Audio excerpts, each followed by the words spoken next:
नमस्कार दोस्तों, आप सभी का स्वागत है हमारे YouTube channel the 10 minute show में। आज मैं फिर से आपके लिए लेकर आ गया हूं दिल्ली पुलिस का एक शानदार प्रैक्टिस सेट, जो कि मैं दिल्ली पुलिस RWA का जो बुक है उससे करा रहा हूं। अभी तक हम लोग 150 प्रश्न कर चुके हैं हिस्ट्री के, और आज फिर से हम लोग 30 प्रश्न करेंगे। तो चलिए स्टार्ट करते हैं। और जो भी दोस्त अगर ये पहले जो 150 प्रश्न मैंने करवाया है नहीं देखे हैं, तो डिस्क्रिप्शन में लिंक मिल जाएगा प्लेलिस्ट का, वहां से जाकर देख सकते हैं आसानी से। तो चलिए स्टार्ट करते हैं। आज का पहला प्रश्न है कि अबुल फजल द्वारा लिखा गया अकबरनामा कितने पुस्तकों में विभाजित है? तो अकबरनामा 3 पुस्तकों में विभाजित है। ठीक है, कितने में? 3 में। अब कुछ पॉइंट दिया गया वो देख लेते हैं कि अकबरनामा में मुगल सम्राट अकबर के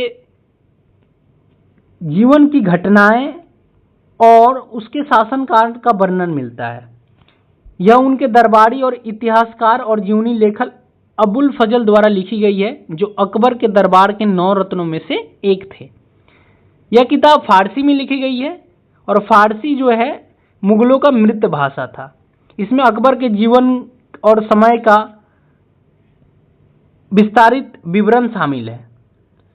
इन्हें 3 खंडों में बांटा गया है। जो पहला खंड है उसमें अकबर के पूर्वजों के बारे में, दूसरा अकबर के शासनकाल के बारे में, और तीसरा आईने अकबरी के बारे में वर्णित है।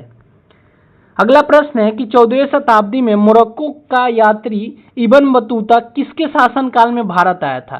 तो इब्न बतूता जो था वो मोहम्मद बिन तुगलक के शासनकाल में आया था। किसके शासनकाल में? मोहम्मद बिन तुगलक के शासनकाल में आया था। ऑप्शन नंबर सी हो जाएगा। और ये जो इब्न बतूता जो था ये मोरक्को का एक यात्री था। कहाँ का यात्री था? मोरक्को का यात्री था। और किसके शासनकाल में आया था? तो मोहम्मद बिन तुगलक के शासनकाल में आया था। कब आया था? तो 1333 ईस्वी में मध्य एशिया के रास्ते होकर सिंध पहुंचा था। उस समय दिल्ली के शासक मोहम्मद बिन तुगलक थे, और इब्न बतूता की विद्वत्ता से प्रभावित होकर सुल्तान ने उसे दिल्ली का काजी बना दिया। इब्न बतूता ने एक पुस्तक लिखा है किताब उल रिहिला, बहुत बार पूछा जाता है। ठीक है, याद रखना है आपको। इब्न बतूता को मध्यकाल का महानतम मुस्लिम यात्री कहा जाता है। यह भी आपको पॉइंट याद रखना है। अगला प्रश्न है कि निम्नलिखित इतिहासकारों में से किसने अपना पहला इतिवृत्त 1356 में लिखा था? तो किसने लिखा था? तो ये लिखा था जियाउद्दीन बर्नी ने। ठीक है, जियाउद्दीन बर्नी ने अपना पहला इतिवृत्त वर्ष 1356 में लिखा था। वह दिल्ली सल्तनत के मोहम्मद बिन तुगलक और फिरोज शाह के शासनकाल में एक राजनीतिक विचारक थे। इनकी 2 सबसे प्रसिद्ध कृतियों में से तारीख ए फिरोज शाही और फतावा ए जहांदारी शामिल है। ठीक है, अगला प्रश्न है आज का कि किताब उल रहेला पुस्तक किसके द्वारा लिखी गई है? मैंने अभी बताया ये इब्न बतूता का बहुत ही प्रसिद्ध पुस्तक है, जो बहुत बार पूछा जाता है। अगला प्रश्न है कि बाबर की आत्मकथा बाबरनामा किस भाषा में लिखी गई है? तो बाबरनामा तुर्की भाषा में लिखी गई है। किस भाषा में? तुर्की भाषा में। बाबर की आत्मकथा बाबरनामा तुर्की भाषा में तुजुक ए बाबरी के नाम से लिखी गई है। तुजुक ए बाबरी के नाम से लिखी गई है। बाबरनामा में क्या बताया गया है? बाबर के जीवन के बारे में और उनके घटनाओं को विस्तारित वर्णन किया गया है। इसके मध्य से बाबर द्वारा जीवन में लड़े गए युद्ध की जानकारी प्राप्त होती है। बाबरनामा में बाबर द्वारा पानीपत, खानवा, चंदेरी आदि अन्य युद्धों के बारे में बताया गया है। ठीक है, अगला प्रश्न है कि मध्यकाल में लिखे महाकाव्य पद्मावती के लेखक कौन है? तो पद्मावत के लेखक है मलिक मोहम्मद जयसी। कौन है? मलिक मोहम्मद जयसी।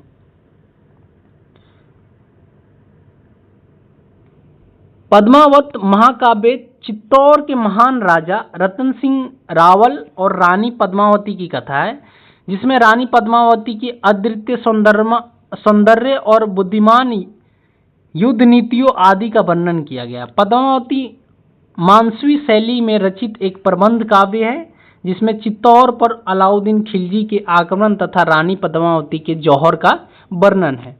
और इन्हें मोहम्मद जैसी द्वारा लिखा गया। और मोहम्मद जैसी की अन्य रचनाएं जैसे कहरनामा, मसलनामा, आखिरी कलमा, अखरावट। ठीक है, अगला प्रश्न है कि 1192 ईस्वी में तराइन के तृतीय युद्ध में पृथ्वीराज चौहान को निम्नलिखित में से किसने पराजित किया था? तो देखिए, जो तराइन का दूसरा युद्ध था उसमें मोहम्मद गौरी ने इन्हें पराजित कर दिया था।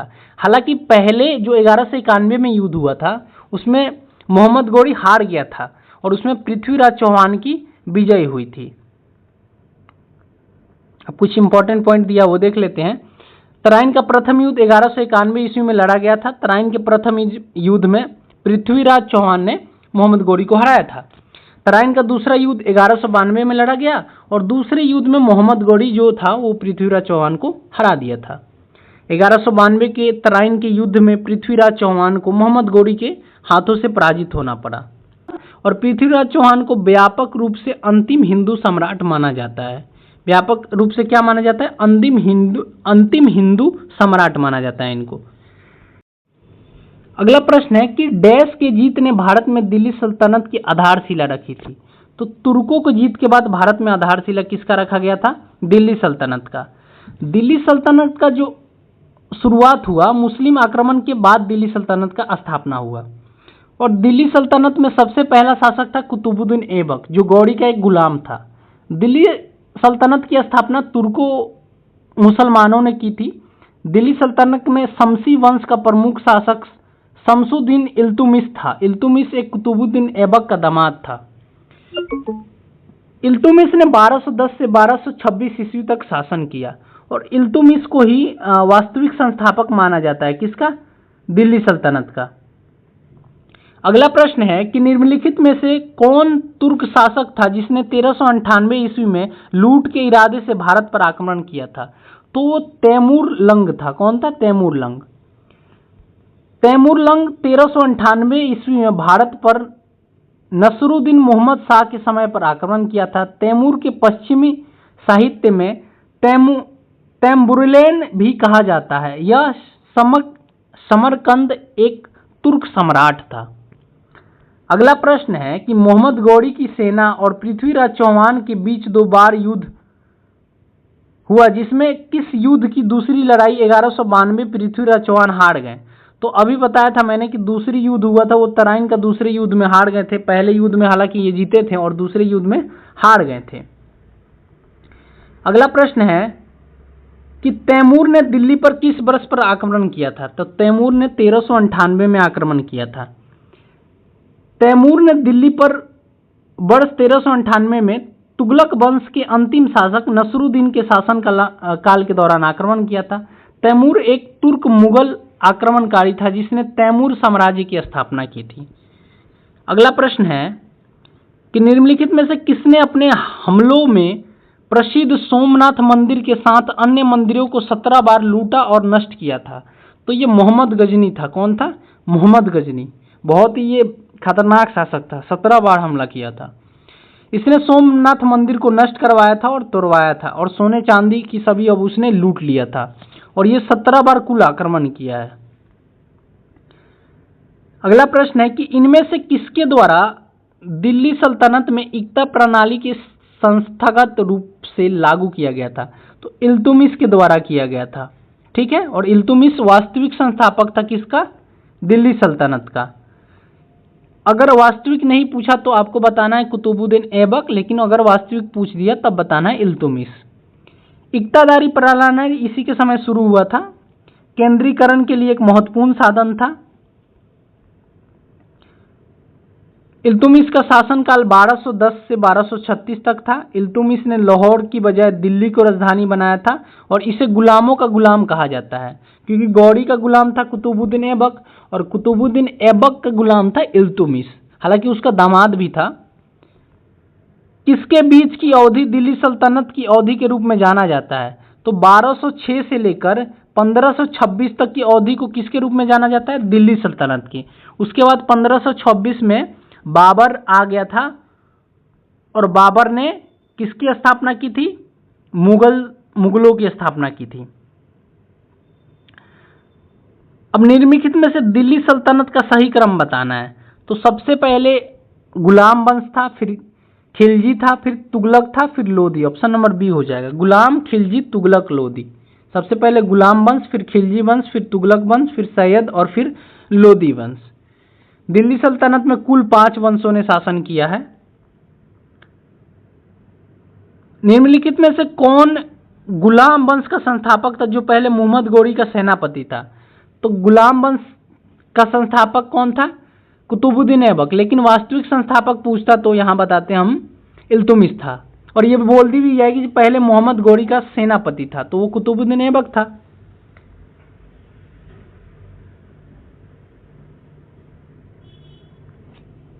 कुतुबुद्दीन ऐबक गौरी साम्राज्य के सुल्तान मोहम्मद गोरी का गुलाम था। मोहम्मद गोरी की मृत्यु के बाद कुतुबुद्दीन ऐबक ने 1206 में गुलाम वंश की स्थापना की थी। ऐबक का राज्य अभिषेक जून 1206 में हुआ था। कुतुबुद्दीन ऐबक ने दिल्ली में कुवत उल इस्लाम और अजमेर में 2.5 दिन का झोपड़ा नामक मस्जिद बनाया था।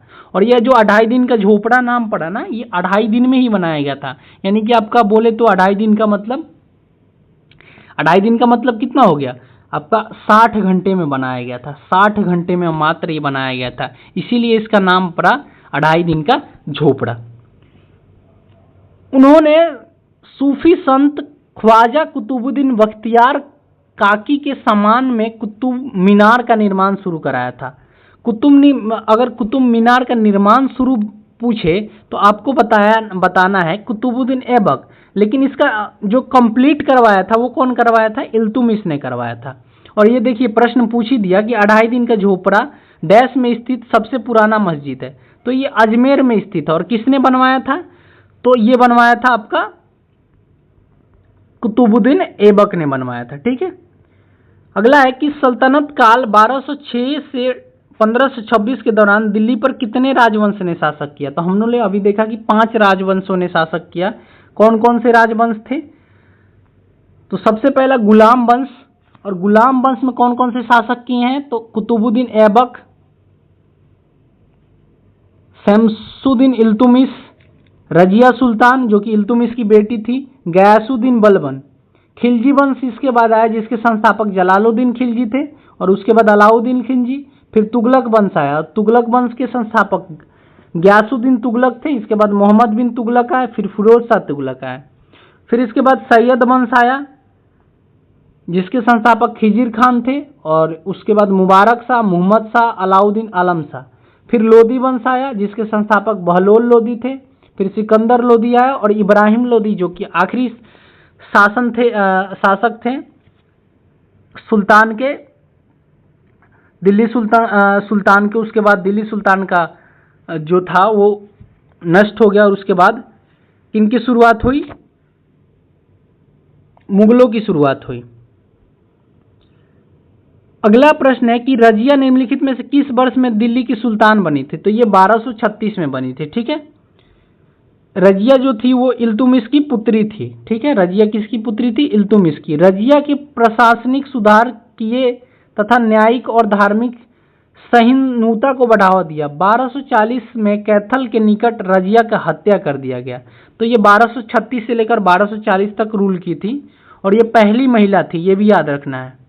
अगला है कि दिल्ली सुल्तान की पहली महिला सुल्तान रजिया सुल्तान निम्नलिखित में से किसकी पुत्री थी? तो अभी बताया मैंने कि ये इल्तुमिश की पुत्री थी। रजिया दिल्ली सल्तनत पर कब से कब तक? 1236 से 1240 तक शासन किया था। 1240 में इनकी हत्या कर दी गई थी। रजिया की सुल्तान की मां का नाम था तुर्कान खातून। तुर्कान खातून दिल्ली सल्तनत के पहले शासक कुतुबुद्दीन ऐबक की पुत्री थी, और कुतुबुद्दीन ऐबक की पुत्री का शादी इल्तुमिश से हुआ था। अगला प्रश्न है निम्नलिखित में से कौन सा राज्य दिल्ली सल्तनत का अल्पकालिक राजधानी था? तो देवगिरी जो था वो अल्पकालिक राजधानी था। देवगिरी अल्पकालिक राजधानी था दिल्ली सल्तनत का। मोहम्मद बिन तुगलक ने अपनी राजधानी दिल्ली से देवगिरी की स्थानांतरित की और इसका नाम दौलताबाद रखा। मोहम्मद बिन तुगलक ने दिल्ली से राजधानी को देवगिरी ले जाने का आदेश दिया था, लेकिन यह स्थानांतरण विफल रहा तथा राजधानी वापस दिल्ली आ गई। दौलताबाद आधुनिक महाराष्ट्र में है। ठीक है, अगला प्रश्न है कि अलाउद्दीन खिलजी के दक्षिण सैन्य अभियान का नेता कौन था?